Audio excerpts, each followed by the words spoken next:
Hello दोस्तों, आप सभी का अपने YouTube चैनल एसएस क्लासेस पे स्वागत है। तो चलिए क्लास को स्टार्ट करते हैं दोस्तों। अपने क्वेश्चन पे चलते हैं। तो आज अपने पढ़ेंगे क्वार्टरली त्रैमासिक के बारे में। ठीक है दोस्तों, तो इसका क्वेश्चन देखो आपके पास दिया होगा। देखो इस प्रकार आपको क्वेश्चन दिया होगा, आपको प्रिंसिपल दे दिया, रेट दे दी, टाइम दे दिया और आपको बोलेगा कि चक्रवृद्धि ब्याज है वो त्रैमासिक देय हो तो अमाउंट ज्ञात करो, या ये दोनों चीजें आपको पूछ ली, दोनों ज्ञात करो क्वार्टरली, है ना। दोनों में से एक भी पूछ सकता है वो, है ना। तो ये चीज आपको ज्ञात करनी है। तो इसको समझने से पहले क्वेश्चन को आपको पहले तो ये समझना चाहिए क्वार्टरली ये क्या होता है। दोस्तों मैंने आपको बताया है, जब भी आपको दर दी होगी ना, रेट या ऐसे लिखा होगा, इसका मतलब ऐसे लिखा होगा जैसे 20% दी है, इसके साथ में पी ए लिखा होगा, पी वाई पर ईयर लिखा होगा या पर एनम लिखा होगा या हिंदी में प्रति वर्ष लिखा होगा। इसका मतलब ये 1 साल की है, मतलब 12 मंथ की है। अब मैं आपको पूछूं, मेरे को तो क्या चाहिए, 6 महीनों के हिसाब से अपने हिसाब कर रहे थे। साल के अंदर 12 महीने होते हैं, तो पहले 6 महीने के बाद मैं हिसाब करूंगा, फिर 6 मंथ के बाद फिर हिसाब करूंगा। पहले यहाँ पर अमाउंट बनेगी, फिर इस अमाउंट के बाद में यहाँ पर अमाउंट बनेगी, कितनी बनेगी, है ना। एक अपने पढ़ा था क्या कि पूरे 1 साल बाद में कर रहे हो आप, पूरे साल के बाद में, है ना। अब इसको भी आप ऐसे समझ सकते हो, 1 साल बाद का पढ़ा आपने कि हर साल की आपको दर दी होती है, आपको अगले साल फिर आप हिसाब करते हो 1 साल के तरीके से ना। ये दर दी होती है 10% पर एनम, मतलब 1 साल की, तो यहाँ भी 10% पर एनम 1 साल की। तीसरे साल के लिए फिर 10% की दर से लगेगा ना, पर एनम है दिया हुआ, तो चेंज है तो चेंज भी लगेगा। इसी प्रकार आगे चलते जाएंगे। लेकिन अगर आपको ये बोल दे कि नहीं, आपको ना 2 साल बाद, 2 साल बाद मैं हिसाब करूंगा, ये 10% यहाँ पर ईयर नहीं लिखा हुआ, पर 2 ईयर ऐसे बता देगा, पर 2 ईयर। मान लो ऐसा आता नहीं है, लेकिन आपको बता रहा हूँ कॉन्सेप्ट सीखने के लिए।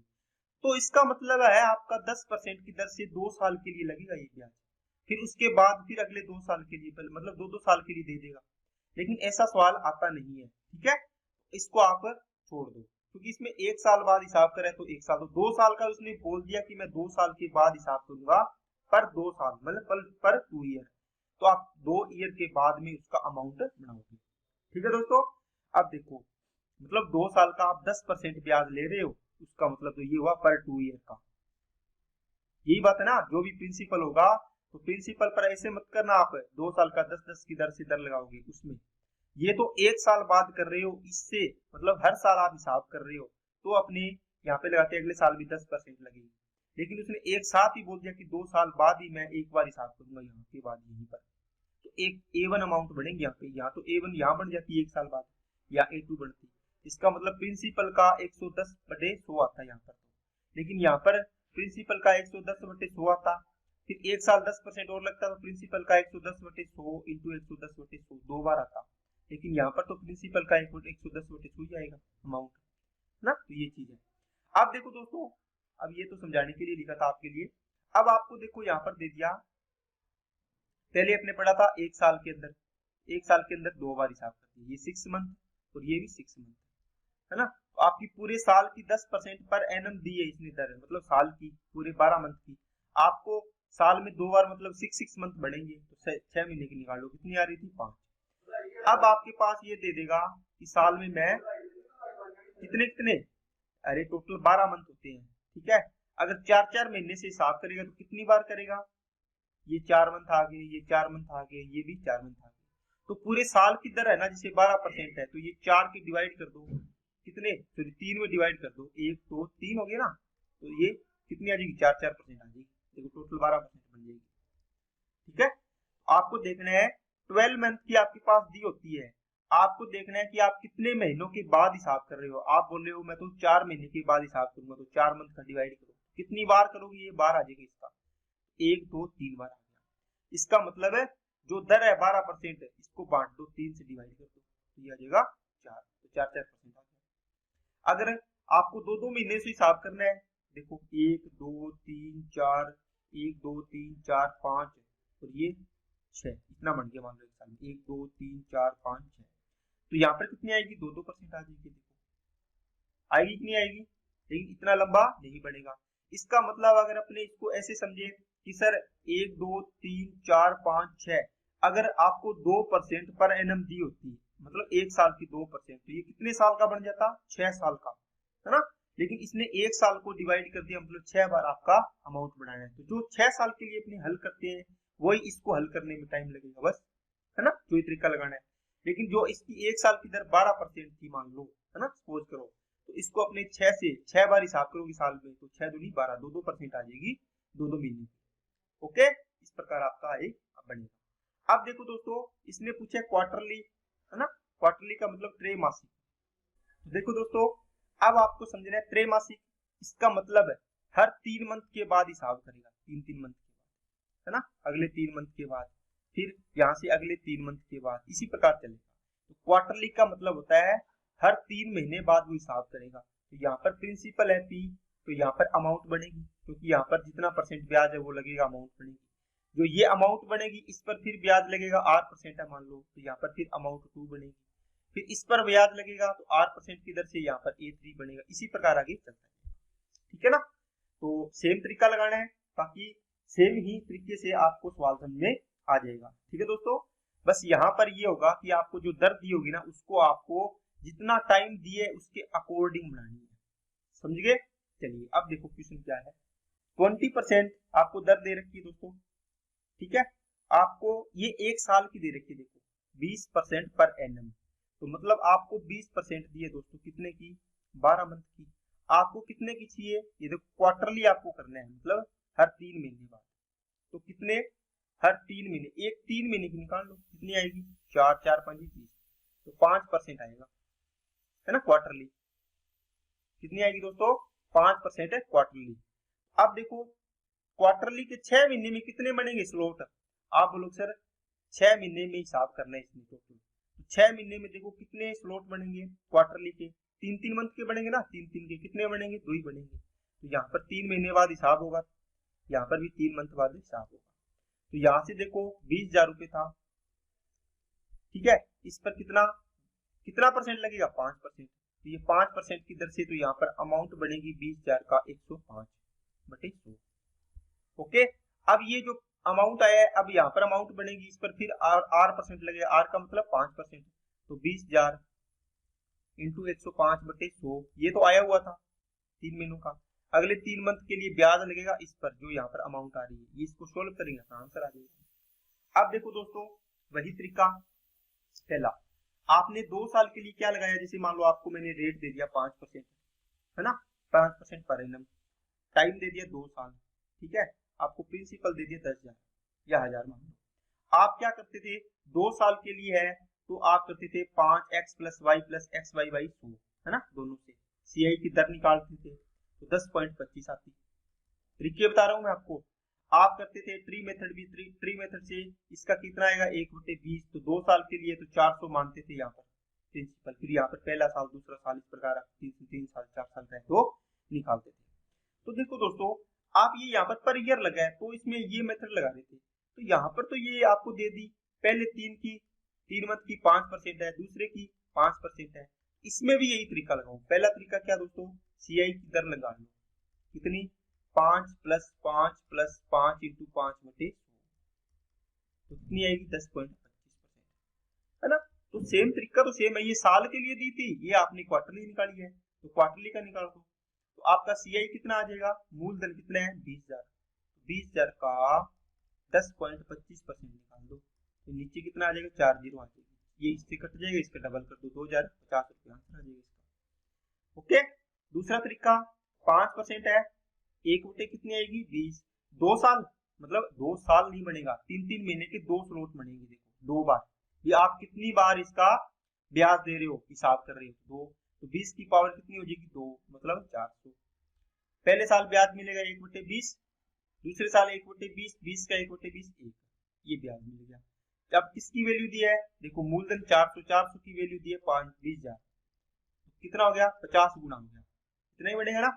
अब देखो आपको पूछे CI, तो बताओ 50 आपकी 50 गुना है, तो ये कितना हो जाएगा?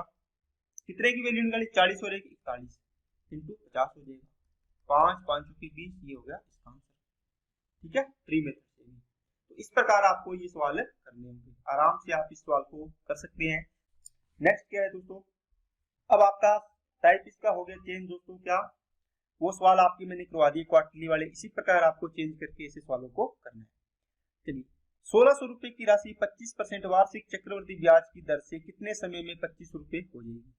दोस्तों बिल्कुल आसान सवाल है, एक सवाल समझ लो आपको सारी चीजें क्लियर हो जाएगी। देखो क्या दिया हुआ है, 1600 रुपए की राशि मतलब प्रिंसिपल था, अमाउंट कितनी होगी 25 रुपए होगी। ओके, 1600 रुपए की राशि कितनी होगी 25 रुपए होगी। आपको दर दी है 25%, कितनी दी है 25%। 25% का मतलब कितना हो जाएगा 1/4। अगर आप रेट से आप बनाते हो तो आप बोलोगे 4 से सर 5 हो जाएगा, प्रिंसिपल और अमाउंट का रेशियो। इनको काटो तो ये कितना आ जाएगा 16 ना, ये कितना आ जाएगा 25। अब देखो ये कितने टाइम में, आपको टाइम तो ज्ञात करना है, लेकिन एक साल में आपके पास धन कितना से कितना हो रहा है, एक ईयर में आप लोग सर 4 से 5 हो रहा है। तो बताओ ये 4 का क्या है और ये 5 का क्या है, आप लोग सर पावर 2 कर दो इसकी, तो इसके बराबर हो जाएगा। इसका मतलब टाइम कितना हो गया 2 साल, तो यहाँ से सीधा 2 साल आपका टाइम निकल जाएगा। ठीक है ना, तो जो भी दर दी है उसको देखो आप कितना हो गया है, तो आपकी दर इसके निकल जाएगी। बात समझ में आएगी सभी को, ठीक है, बिल्कुल आसान सवाल है। जिसे आपने यहाँ से दर निकाल ली 4 से 5 है, अब देखना 4 की पावर और 5 की पावर दोनों की पावर, इसकी 2 करोगे तो इसकी भी 2 होगी, इसकी 3 तो इसकी भी 3 होगी। आपने देखा है पीछे भी 2 साल के लिए आप नहीं लिखते क्या, 4 से 5 है एक साल का, तो 2 साल के लिए 4 की स्क्वायर 5 की स्क्वायर। 3 साल के लिए क्या आता है 4 की क्यूब 5 की क्यूब।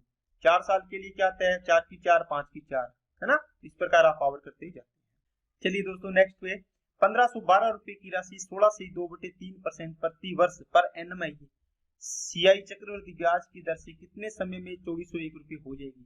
दोस्तों 1512 रुपए की राशि 2401 रुपए हो जाएगी, इसका मतलब ये प्रिंसिपल है, ये क्या है अमाउंट है। ओके, अब ये 30 साल में होगी, मान लो आपको टाइम नहीं पता ना किस स्क्वायर बनेगी। अब ये कटता है तो आप काटो पहले, तो ये क्या होता है दोस्तों, आपको पता है कि ये 49 की स्क्वायर होता है, मतलब ये 7 की पावर कितना बनेगा 4 बनेगा, है ना। अब इसमें से देखो कटता है कि 2 से ये नहीं कटेगा, ये नहीं कटेगा, ये मतलब 7 का फैक्टर है। देखो 7 की पावर ही 4 है, इसका मतलब ये 7 से कटेगा, अगर कटेगा काट के देखो 7 दूआ 14, 1 7 एकम 7 4 42 हो गया, 7 6 42, इसको भी 7 से काट दो, मतलब 7 की पावर 3 बच जाएगा, इसका मतलब 3 4 3। अब देखो ये क्या बनेगा 6 की क्यूब दिख रहा है आपको सीधा, ये 7 की क्यूब है, मतलब आगे नहीं कटेगा। तो 16 से 2/3% कितना होता है, आप बोलो सर 1/6, मतलब 6 की चीज 6 रुपए प्रिंसिपल है, तो एक ब्याज मिला तो 7 हो गया। तो 6 की पावर कितनी 3 कर दो इनकी, 3 साल में अगर आप करोगे तो इसमें पहुंच जाओगे, इसका मतलब टाइम कितना आ गया आपका 3 साल, है ना। आपको देखना है ये पावर करते हुए टाइम में होता है कि कितने साल में इसके बराबर हो जाएगा, ये धन दिया हुआ है, तो आपका टाइम आ गया 3 साल। ओके दोस्तों, तो यही है इसका सिंपल से आराम से करने का तरीका। इस क्वेश्चन को मैं आपको होमवर्क में दे रहा हूँ, इसको आपको करना है, कमेंट बॉक्स में आंसर करना है। नेक्स्ट देखते हैं दोस्तों, चलिए नेक्स्ट क्या है दोस्तों, 6400 रुपए की राशि 3 साल में 12,500 रुपए हो जाती है, आपको दर निकालनी है। ऐसा सवाल आपने किया होगा, आपने प्रिंसिपल दिया, देखो दोस्तों ये सवाल है ना, ये सेम सवाल है जो भी किया आपने, 12,500 रुपए हो गया, आपको दे दिया, है ना। आपको बोल दिया कि 3 साल में हुआ है ये, इसका मतलब आप इसको काटो पहले, तो कितना बनेगा 64 से 125 125। अब देखो ये 3 साल में हुआ है दोस्तों, इतना 3 ईयर में हुआ है ये, है ना, इसको काट के बनाया है। बताओ ये 3 साल में किसी की पावर बन रही है क्या, आप बोलो सर 4 की पावर 3 और 5 की पावर 3 बन रही है ना, मतलब 3 साल में, मतलब इसका मैं 1 साल में निकालना चाहूंगा तो मेरे पास क्या आएगा 4 से कितना आ जाएगा 5, ये देखो 4 की पावर 1 5 की पावर 1। 3 साल में जाते हैं तो पावर 3 करते हैं, 2 में जाते हैं तो पावर 2 करते हैं, याद है ना आपको। अब देखो 1 साल होता है, इसी से तो अपनी दर निकलती है, कितना ब्याज मिला 1, कितने पर 4 पर, गुणा में कितना आ जाएगा 100%, तो बराबर कितना आ जाएगा 125% आपका पर एनम इसकी तरह आ गई है। ओके दोस्तों, तो ये जो सवाल मैंने पीछे वाला करवाया इसका जस्ट उल्टा थोड़ा सा सवाल है, आपको समझ में आ गया होगा। इसी प्रकार ये सवाल है, ये सवाल कौन सा है, हाँ चलो ये सवाल तो आपका टाइप चेंज है। इस प्रकार के सवाल मेरे को स्टूडेंट्स ने पूछा था कमेंट बॉक्स में, मैंने बोला कि मैं आपको करवाऊंगा। देखो दोस्तों, पहले करवाया है मैंने सवाल, अब इसको मैं आपको और करवाता हूँ। 2-3 सवाल लिखे हैं जो मैं जल्दी जल्दी आपको करवाता हूँ, क्योंकि आपने कॉन्सेप्ट सीख लिया है, आपको देखना है कि करना कैसे होता है। देखो दोस्तों, इसके दो तरीके हैं। जैसे आपको 2 साल और आधा साल मतलब 2.5 साल दिए, इसका मतलब 2 साल तो पर एनम मतलब 1 साल की दर इतनी है, तो पहले साल दर लगेगी 20%, दूसरे साल भी दर लगेगी 20%। ओके, तीसरे साल है, देखो आधा साल ही है तीसरे साल, तो टोटल 20% है। ये पूरे साल की है, आपको तो आधे साल की चाहिए, तो आधा कर दो इसका, कितना आ जाएगा 10%। ओके, तो ये आ गया इसका 10%। बस, अब ये कौन सा बन गया सवाल? आप बोलोगे सर 20%, 20%, 10%, अरे आपको दर अलग अलग दे रखी हो तो आप उस सवाल को नहीं कर पाते क्या? इसका ब्याज नहीं निकाल पाते? आप निकाल लेते हो आराम से, सीआई की दर का फॉर्मूला लगा के आप निकाल सकते हो, है ना। एक पहला तरीका तो इसका। दूसरा इसका ट्री मेथड लगा लो। तीसरा मेथड क्या लगाओगे इसका? ये आप कर लोगे, ट्री मेथड भी आप कर लोगे इसका, ठीक है। ट्री मेथड तो आप कर ही लोगे, इसका 1/5 आएगा, इसका भी 1/5, इसका 1/10, इनका गुणा कर लो नीचे वालों का, ये इसका प्रिंसिपल मान लेना। यहाँ पर कितना आएगा? 5×5 = 25, ये आ गया 250।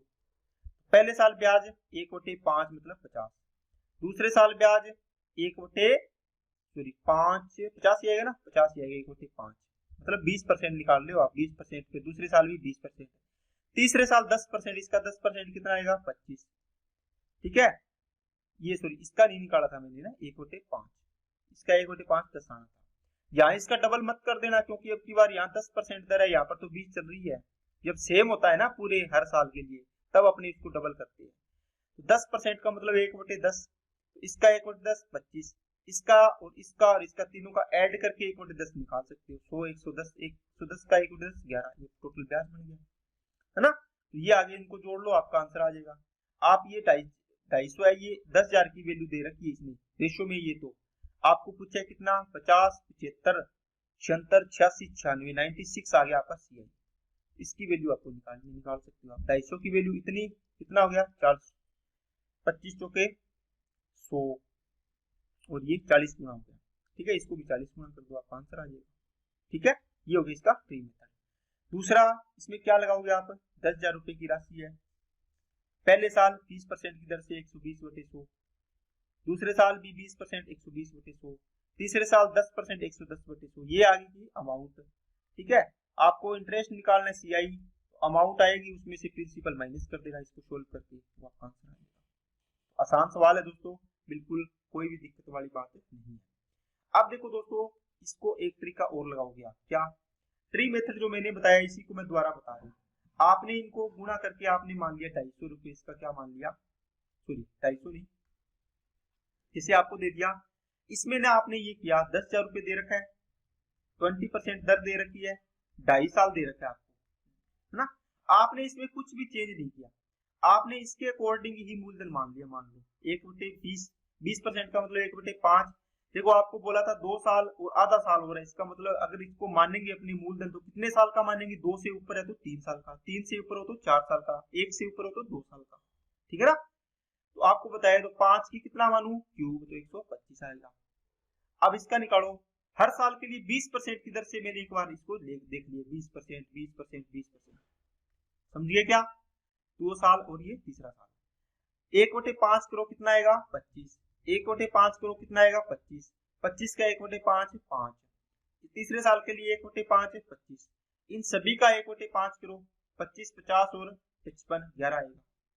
ओके, अब देखो पहले साल दर 20%, 2 साल के लिए तो देखो पूरी पूरी दर है, तीसरा साल में तो आधी है, तो तीसरे साल का ब्याज 20% की दर से लिया आपने, ये पूरा टोटल, इसका आप आधा कर दो, तो पहले साल का ब्याज कितना आएगा? 25 लेना है पूरा, दूसरे साल का पूरा ब्याज 30 रुपए लेना है, तीसरे साल का पूरा नहीं लेना, 25 और 11 36 आया है, 36 का आधा कर दो, क्योंकि आधे साल का ही ब्याज है ये, तो 18 आ जाएगा, तो ये 18 ले लो, बस ये आ जाएगा सीआई आपका, जोड़ लो इसको, कितना आ गया? 30, 40, 48, 53, 63, 73, 73, तो 125 की वैल्यू कितनी है? 10,000, गुना कितने गुना हो गया? 80 गुना हो गया क्या? 400 गुना हो गया, 125 आटे 1,000 हो गया, ठीक है। और ये 1 0 और लगे तो ये हटा दो इसका, इसका मतलब ये 80 गुना आएगा इसका, ठीक है। इसको भी 80 गुना कर दो, ये 80 गुना आ जाएगा, 8 ये 24, 856 और 2 58, 140। ओके दोस्तों, तो अगर कैलकुलेशन मिस्टेक नहीं है तो इसका आंसर ये आएगा। बाकी आप इसको थोड़ा सा देख लेना, 25 चौके 1140, देखो इससे भी यही आ रहा है 1140, मतलब सही है सवाल। ठीक है दोस्तों, चलिए नेक्स्ट पे।